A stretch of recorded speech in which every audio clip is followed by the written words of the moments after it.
not just a rapper. To these rappers, I swear I'm their father figure. I'm your father figure. Oh, I swear I'm your father figure. Oh, no, you. I'm your father figure. Not just a rapper. To these rappers, I swear I'm their father figure. Oh. My dad did teach me a lot, and I'm fortunate to have him in my life, but we did have a very complicated relationship at different points in times. But one of the things that I've always championed him for is his ability to relate and genuinely connect to people. And I know that I do pull a lot of that from where he's come into play in my life. Oh, it's always, look. I eat beats, watch me dining, shining. I illuminate the rooms that I'm in, timing. Low-key ain't more crucial than alignment. That's why the flow is intertwined with both and I'm defiling. Every beat I'm on, even What's good, everybody? What's good? Welcome back to yet another episode of Off the Strength, where we're giving you the inside look into all things wellness culture. I'm a trainer called Tony, and of course with me, I got some gentlemen of extraordinary league. Guys, let's go around the table and introduce ourselves, please. You're a trainer, Corey, your favorite trainer's favorite trainer. If you don't call her, I'll entertain her. K.R. Jones is in the building. Wow. There we go. That's right, folks. Ladies and gentlemen, boys and girls, listeners of all type, you are now in store for a treat because we are back in the building. It is a variety hour. That's when we give you our best foot forward. So hopefully you take your best foot forward and you do that two-step, that tango, whatever it is you need to do to the best goddamn information in this wellness industry. Oh. That's what I'm saying. That's what we're here for. My fellas is here to enlighten you, and apparently Corey's here to do something else. Corey, I'm going to start with you. Corey, you're going to do whatever you got to do. Let the good people know what has happened to you in this past week, my friend. Man, I went out, got to see my mom. Hadn't seen her in a few years, seen my pops. I got to see my little sisters, and, you know, not to tell the story mad long, but they're not my biological sisters, but they're my family. One of the things I realized in seeing them was that they're the main reason why I molded the way I look at how I interact with women and my relationship with women. You know, like growing up as a very 90s dude, listening to, you know, like Slick Rick and all of that, your idea of what your relationship with women is supposed to be, if you listen to the music and the culture, is not it. That's not it. That's not how you're supposed to look at women, and looking at them as equal people and figuring out the first step to being woke, so to speak, really came from them, and having to look at them and as someone to protect them and changing my idea of what I look at life is. And I wanted to just share that was that moment I realized it was meeting them and getting them in my life. Righteous, brother, righteous. Getting the family affair on, making sure that you team up with everybody. I love hearing it. Brother Jones. What's the word? What's going on with you this week, my friend? Let the listeners know what you've been up to. Oh, man, I've been in a celebratory mood for sure. My little sister's birthday was on the 2nd. My mother's is on the 6th. And I'd be remiss if I didn't talk about the great one. You know, Hove, B-Day, you know, being on the 4th. So I think it's just been one of those times to reflect and especially look back into my entrepreneur life. You know, UND NYC, go ahead and shop, baby. UND, you know, how we doing it. Go ahead and shop if you will. But really just having and holding space for being happy and being sad and being grateful and being appreciative and all of these different things, man. It's just been a hell of a week.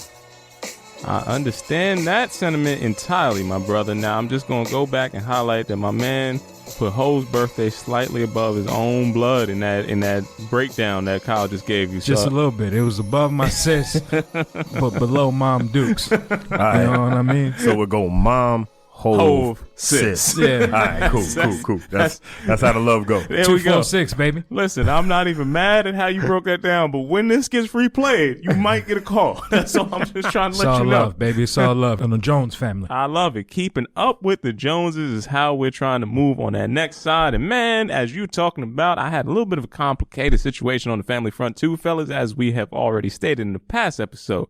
We're coming back inside off of a holiday week that didn't necessarily feel like a holiday, and I'm going to say that I probably wasn't the only one out here in the world that didn't necessarily feel in the holiday spirit coming into that side. But I was able to find solace in the fact, Kyle, much like you and much like Corey, that you do have that camaraderie that you have with family that you might not have necessarily talked to for a little bit, and you get to be around them for a little while you're coming back in there. You know, you do get a chance to remind yourself of what your foundation was like.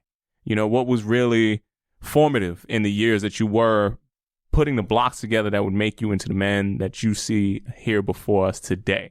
So I do champion that, and I do see a lot of architecture that came about by means of me being around family, even though it wasn't necessarily for the happiest of times, but we are moving forward in that same reflection. And I do say, my fellas, as I look forward, the horizon always looks better than what the rear view brings into it, my friend. So I like to move in that direction because we will be moving in a brighter day, in a brighter direction going down the line. And that's what I'm really resonating with coming into this week. And on that note, we got to get the people something that's going to resonate with them to get them that same kind of hope coming into this week, man. You know, we got to make sure that we give them the answers, the insight, the direction, the compass-like fortitude to be able to make different choices day by day. That means we got to put these people on game out here, my man. Step by step.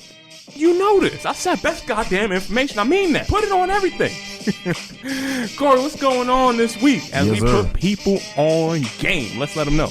So we came in with a really deep intellectual question today. And the wild part about this particular question is that it came up from two different people. What is the one exercise you can use to increase the quality of your sexual performance? Oh, I see this coming up from two different people, you say. two different folks. That's a wild coincidence for this particular, very specific question. Different strokes, different folks, apparently. This is what That- we're going is to that come your down answer? into. It actually is. I'm going to go ahead and jump into this conversation for a little bit, my man. There is different strokes for different folks because not everybody necessarily is trying to do the same things in this environment. So the first thing I would say is when you're doing that self-assessment, what level are you really pulling up to? And what's your partner pulling up to as well? You got to make sure that if you're tangoing or partners, whatever you're doing, you want to make sure that, let's just say, skill set is amicable across the table. Would that be fair enough, Jen? What you're saying is you don't Yeah, want to yeah. come up playoff P. Listen, if you got somebody in your repertoire that is a little bit more athletic, you might have to do some more athletic shit. All right. If you're trying to get back into a position where, you know, maybe you ain't been doing your toe touches, your reaches and all the rest of that stuff, you might be a little tighter. That's going to take away some options for you. So when you're talking about exercise, I'm always going to say flexibility is going to be key Yeah. when you're making that transition. I'm going to tell you that a deadlift is going to come into play in somehow, some way. And if you don't do it, you should be. All right. And then the last thing I'd say to add a little bit more power to that deadlift, put some kettlebell swings in your action. Go ahead and thank your boy For after that that hip. one. You know what I mean? Get that hip work. Full extension all the time. You You can squeeze an know, extra inch out if you get good hip mobility. Gold medalist right here. for sure. You know, and Brother Tone and I used to work out a lot, and we had full body karate in the streets, right? I'm glad you clarified that. I Yeah, was, yeah. I got nervous. Yeah, no. I got nervous. Nah. I was like, hey, I ain't gonna judge, but That is not how it works. We're going to slide past that. Now, to answer your question, because all that got cut out. You know what I'm saying? that is not gonna be on not- the edit. All that got cut out. it's not going to be an episode at all. I would like to say that you need to have a compound movement to get Okay. you where you need to be, right? Break that down, brother. So if I'm thinking about a dumbbell, right, I'm doing multiple exercises with this dumbbell. It might be a deadlift first. I'm going to bring them up to a nice clean. I'm going to squat, and then I'm going to press overhead, right? So with those three movements, that alone is going to prepare me to pick you up, Okay, you're getting dynamic with it. put you down. And then maybe we can go to Pound Town. Okay. Pound. So you trying to hit him with the Taking him down. African squatting frog. My man. I've been known to have African frog squat in my life. All right. So, in order to get that movement, you need the complex movement that we spoke about. Grab you two dumbbells, preferably something that's a little bit heavy, over the 30 or 30, in between 30 and 50. Get what I'm saying? You need a deadlift. You need to bring it up for the clean. You need to squat it down for the front squat. You need to press it overhead as you go over top. That movement right there, get your reps, get your sets, and give your best. All right. I'm going to share a little thing with you I like to call the two-finger V-up. The most important muscles when getting into your sexual performance is your transverse abdominis and your pelvic floor muscles, right? You want to get those in there. So you lay flat on your back. What the two fingers are doing is you pick your feet up and your hands up, stretch them out. So your feet are all, arms up above your head, feet are stretched out straight, pick them up 2 fingers off the ground. 2 fingers high off the ground, hold that there. Bring your upper body and your lower body up at the same time into your V. Control that. Pull in that belly button so you're getting that transverse engaged and slowly lower it back down to the ground. Pick that up and put that down as many times as you can. 2-finger V up. That's going to get that core engagement, get that hip nice and strong, get all that work going. So in case you might have lost some of your core strength through the quarantine. You can get real clean with it. That'll Yeah. help with the orgasm too. You pull that belly button in when you're about to let that go. You need good pelvic floor integrity. Yes, What we're sir. trying to tell you all Yeah. the way across that side. So from doing all of the strength and power moves, last thing I'd say, just make sure you add some stamina to your situation. Otherwise, we're going to be here today, Yeah. going Ain't tomorrow. gonna last too long. Yeah, if you can't last, you last. Is what Hey, I'm saying. there we go. There we go. And hopefully that answered every question that needed to be answered inside of the direction that we need to go in for. Put you on game. And as that train leaves this station, we got to keep on keeping on, folks. It is time.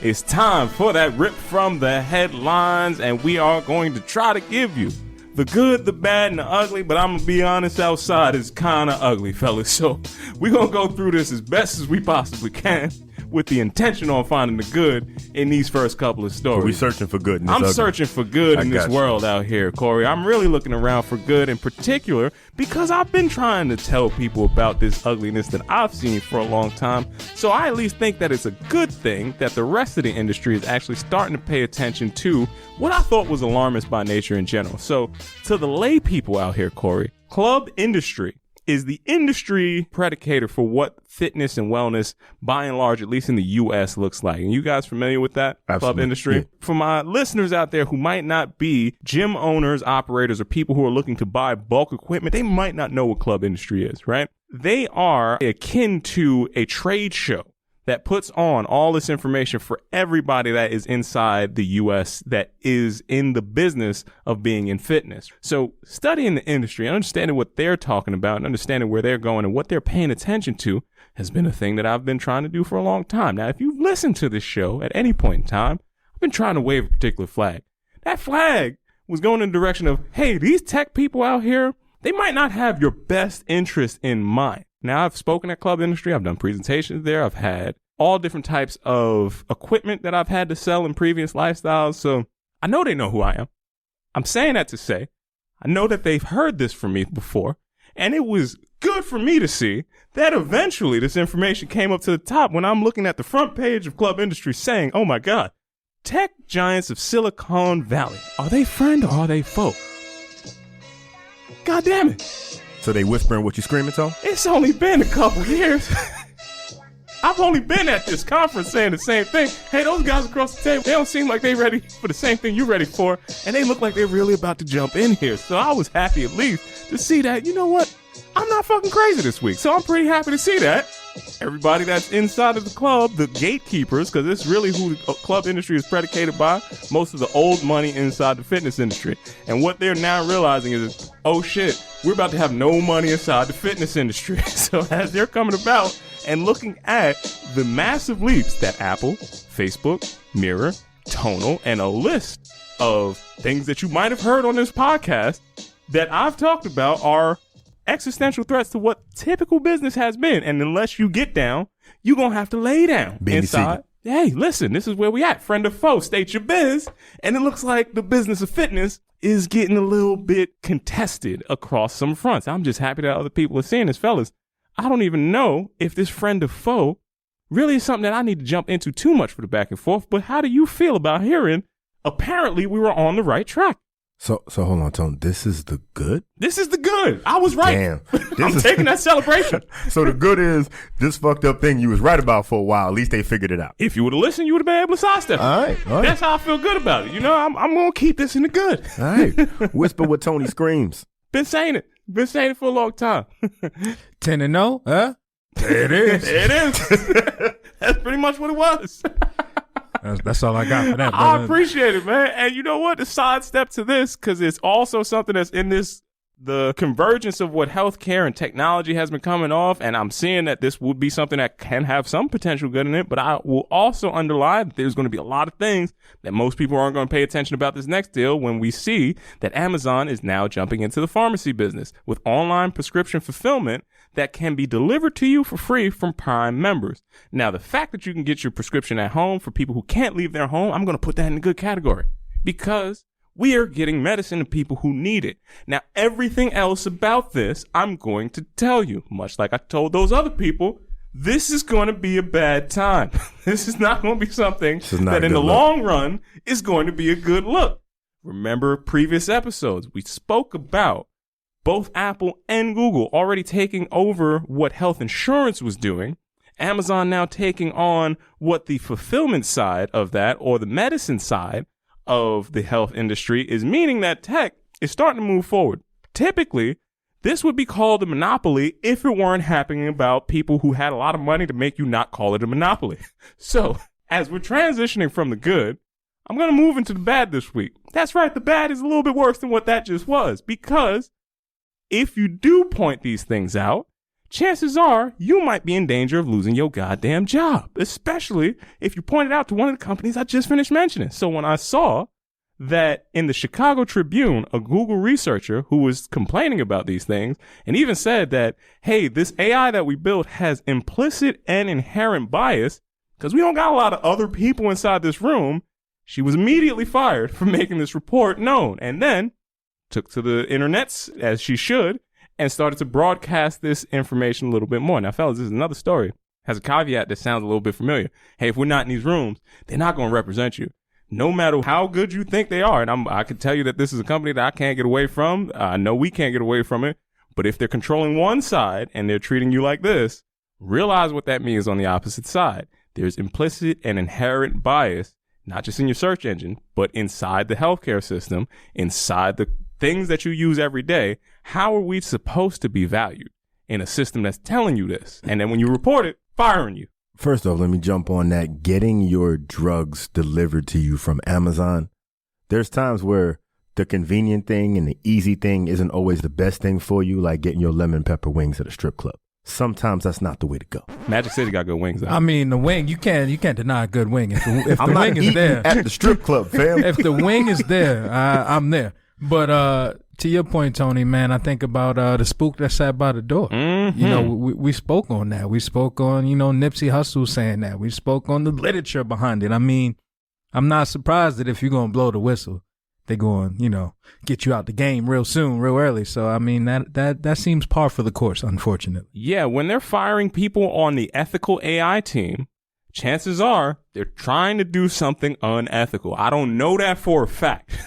But when you look at these names and numbers and just like, why'd she get fired? That seems like a very ethical decision that she's making. The government seems to be doing the same exact thing, shockingly enough. Yeah, it's like, hey, you are reporting too well. Sorry, you got to go. You in charge of oversight, you see too much. Can't see that, right? And now as see ethics, see your way out. That's exactly what they hit you with. They're just like, make sure you cover yourself. Don't use no technology from here on out because we're going to try to mess your life up. Put on a coat. It's cold outside. Crazy, right? And if ethics are the thing of concern, fellas, I got to leave out of this bad and go into some ugly when I'm looking at an article from Gothamist and our city, New York City.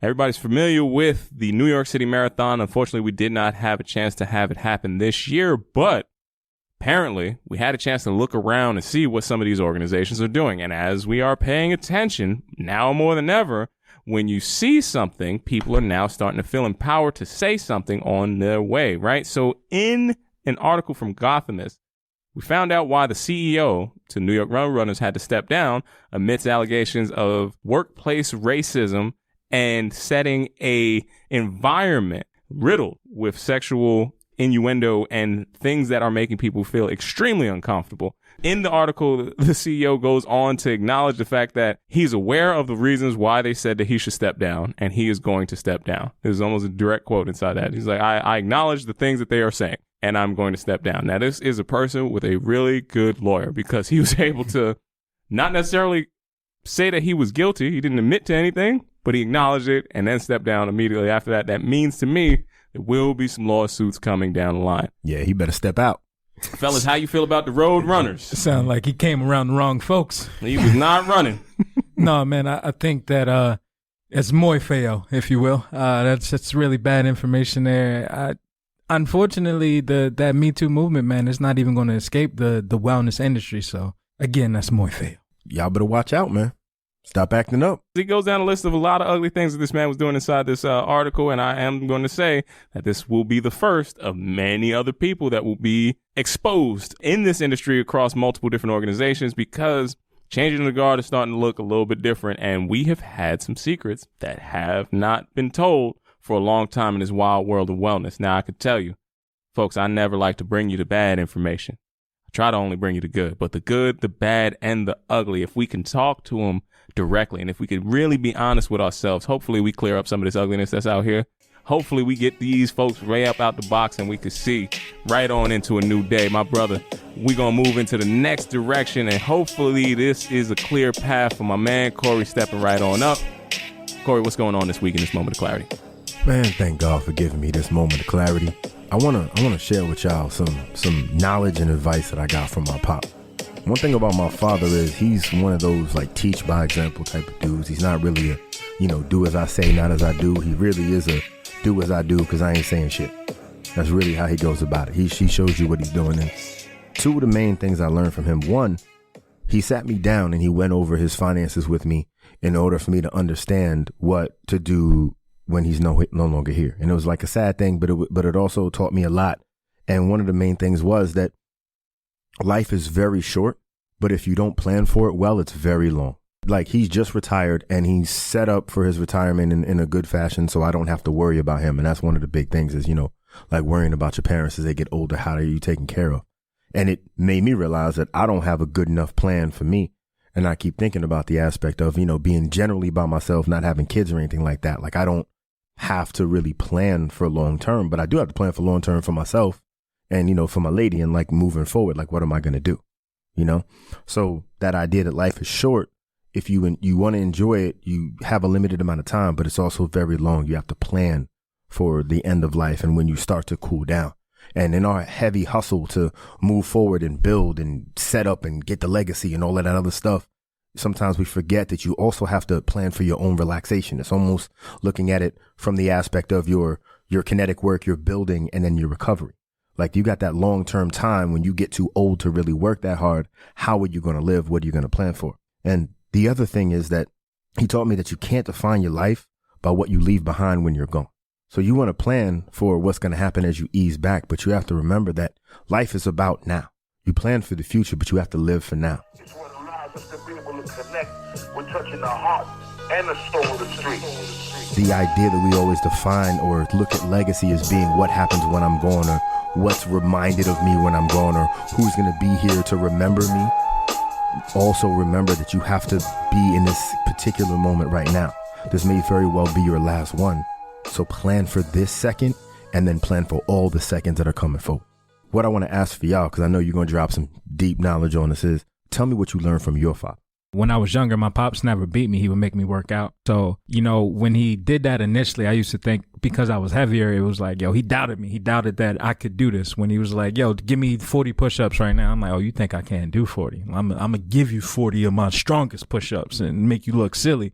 But I think in the intern, it was really him teaching me to motivate myself. And the things that he would force me to do exercises for were things that were like making sure my bed was made when I left the crib, or making sure I did the dishes, or making sure I did my chores, like cleaning the bathroom and things of that nature, which are vital and crucial to me to this day because, I got to keep the house clean when I leave. And, it laid down a foundation for me to continue to build on the person that I am present day. And that was when I was like 12. So we talking 10, 15, 17 years later, I'm still doing the same thing.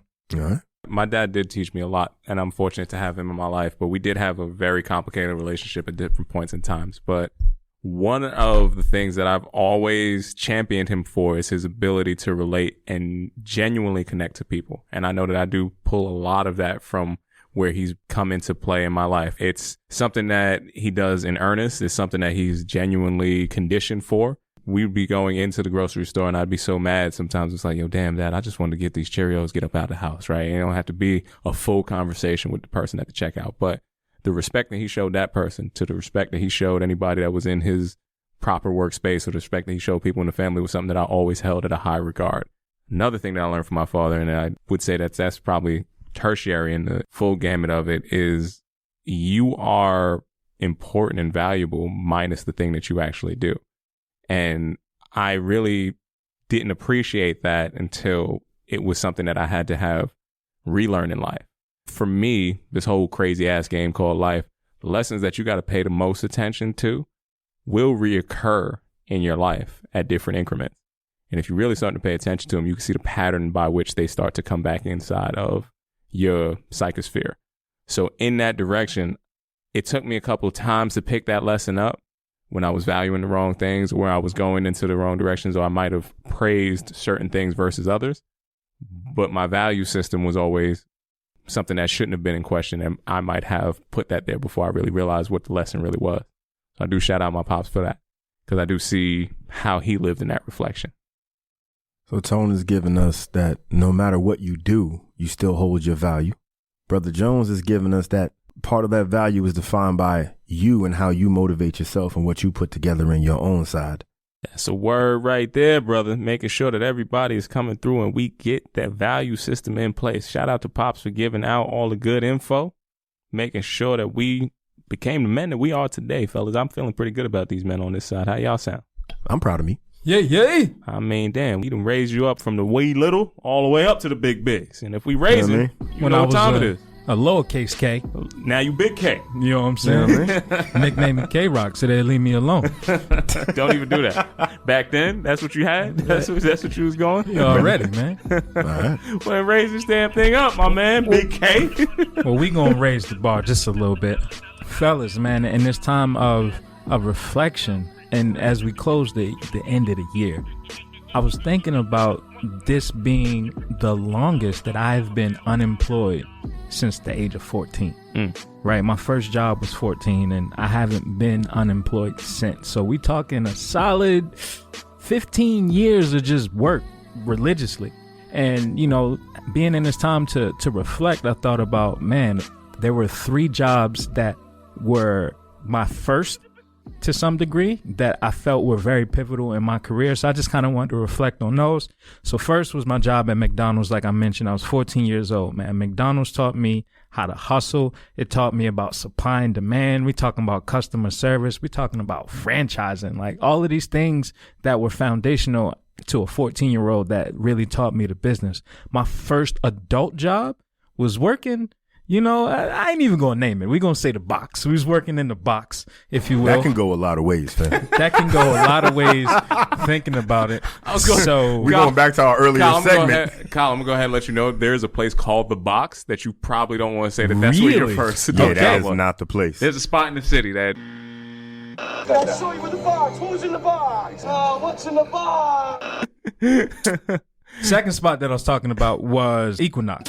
That was my first job as an adult, as a personal trainer out of college. It was something that taught me about entrepreneurialism, how to be my own boss, how to handle scheduling and bookkeeping, time management, client retention, all of these things. The last job that was my first was working with the Jordan brand, right? So working with Jordan brand, being around celebrities and people and understanding the importance of your relationships and your value and your place in space. I just think that these 3 jobs were very pivotal in molding me as a businessman, as a person, as a human, as a professional in the wellness industry.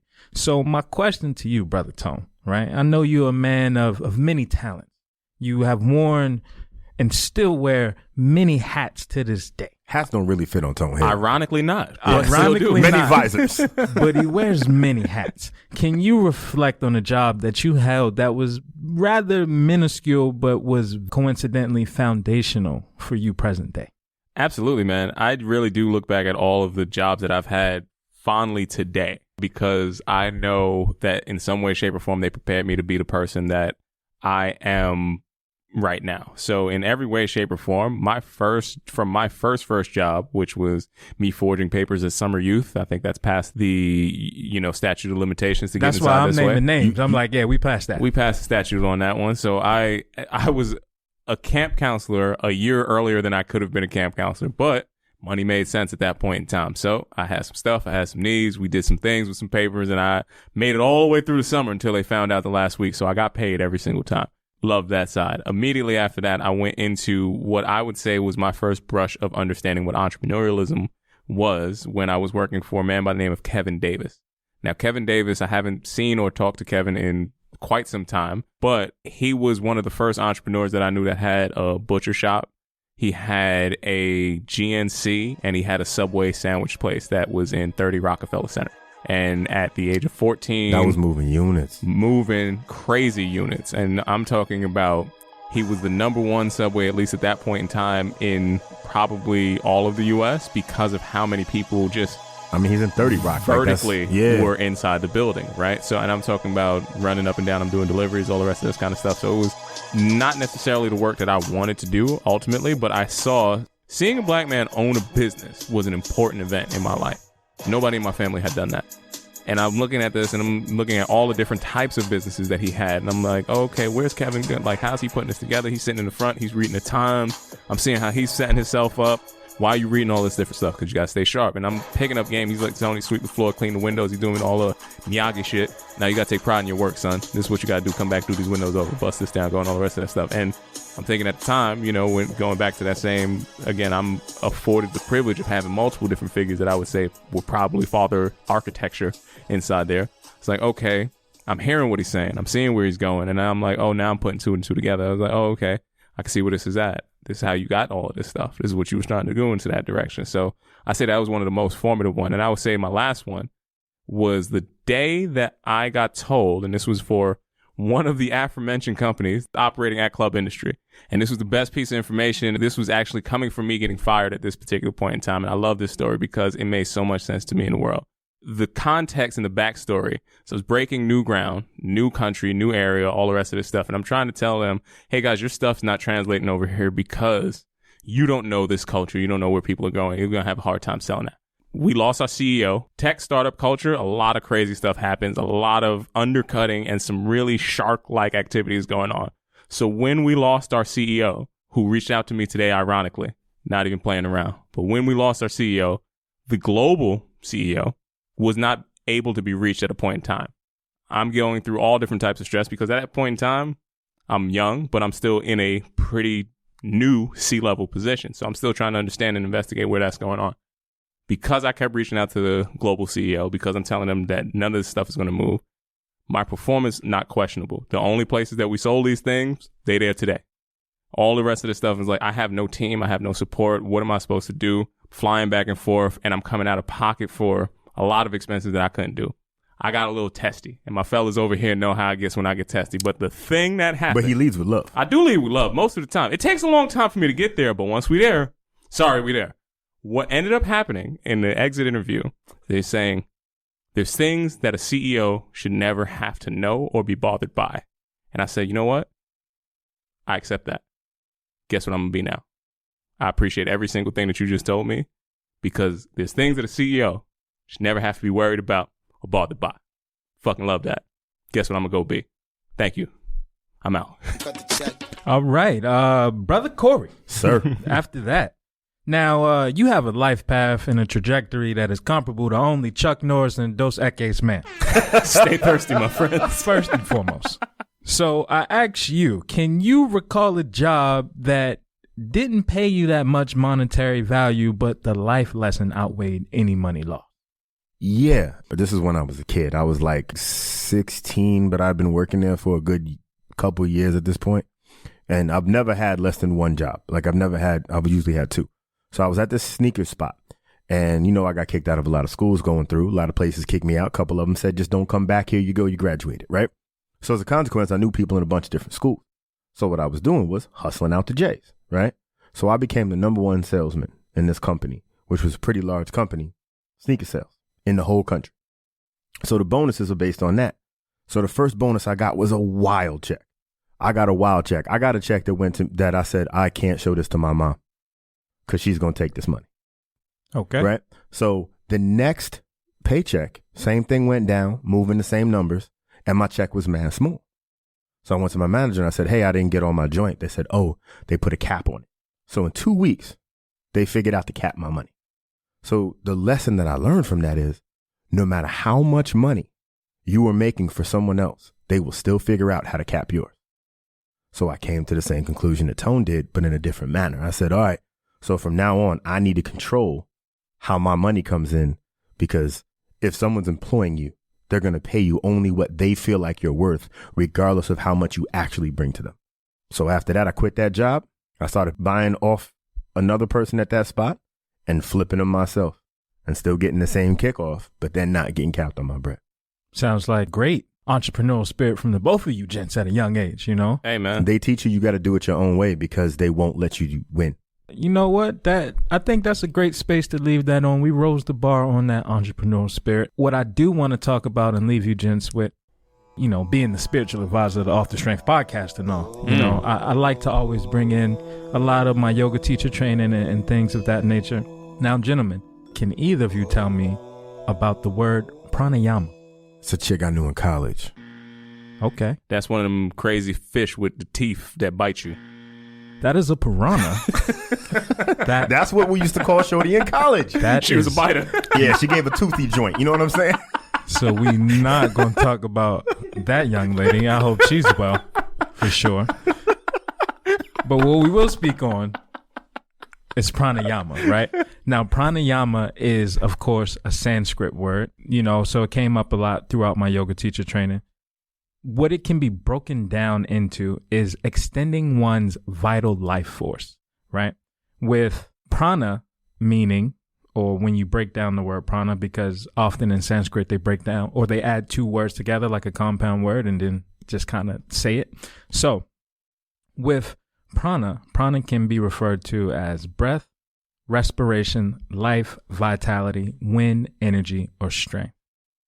Ayama could be referred to as length, expansion, stretching, or restraint, right?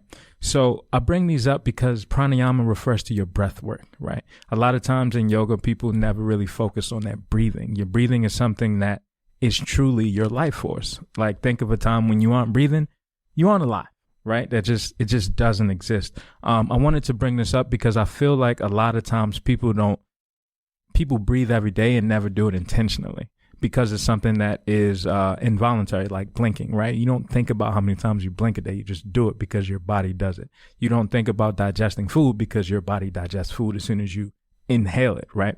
Breathing can be in that same realm, but it can also be intentional, where it can allow you to focus on things like safety, you know, that is directly related to your sympathetic nervous system and your parasympathetic nervous system.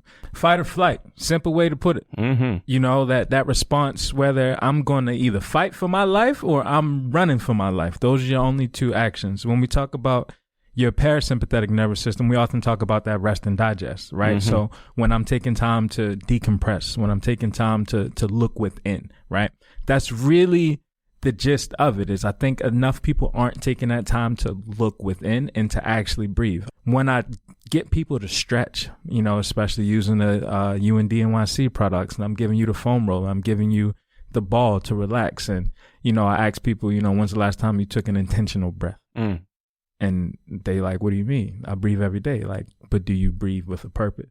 Do you focus on your breath? Do you think about restraint? Do you think about controlling your breath? When you was a kid, you would jump in the pool. Yeah, I can hold my breath for a minute underwater, son.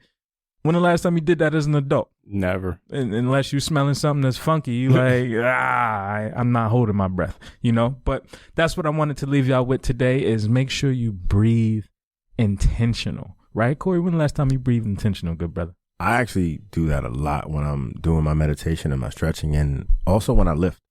How does that work for you? So, it's really great for developing your lung capacity, but also for just generally getting a lot more effort and load out of a lighter weight. I'm stuck a lot of times, you know, still at the crib doing the at-home workouts. So if you hold that breath and really pull in and engage those muscles and control your rep range while you're working through, and then allow yourself to breathe under control, you can control your load a lot better, and also get a lot of oxygen debt is the word I was looking for. That oxygen debt will come in and really affect how much you're getting from your workout and how effective it is. Talking about that Epoch over there. Yes, sir. Good old Epoch for sure. I mean, Tone, if we're talking about Epoch, we got to be talking about relaxing responsibly, brother. I don't know if that's the setup Is for that it, a but transition? we'll go with it. We'll let it count. Yo, y'all be hating on my no look passes. We'll let it count for today. Y'all don't be leading with love, baby. I am leading with love in the direction that... I never claim to lead with love. You know what I mean? Sometimes I drag love behind me, kicking the street. Listen, as long as wherever you get, once you get to that love situation, that you can relax, we are going to relax in this relaxation segment. Fellas, I'm going to go ahead and kick this off and let you know that it has been hard to come by some relaxation, but you got to again, retail therapy has saved your brother over here. So somebody might have heard a PSA that I made the last time. So I will tell you that some of my packages I have been waiting for started to arrive, amongst which I have now sound bar and a subwoofer I'm pretty happy about, because the tune and music are always providing a different type of salvation for your brother when we come back in here. So last time we talked about music on the tip, it was the binaural beats, right? That was giving you the sleepy time music. Right now, yeah, exactly, giving you all of that, all that good work. But now I'm just getting back into my jazz bag, man, and that's really what's been playing throughout the house as I've been trying to get a little bit more of my affairs in order, I should say, right now. So that is how I've kicked back and relaxed this week. Oh, you was getting that skit that diddly D in. I was doing all of that stuff. Nah, yo, I looked at my little breakdown on the music app and I saw that A Love Supreme has been played thousands of times this year. Understood. The whole album, beginning, middle, and end. A Love Supreme is where I've been. I think my song was number one was Jose Canseco. Okay.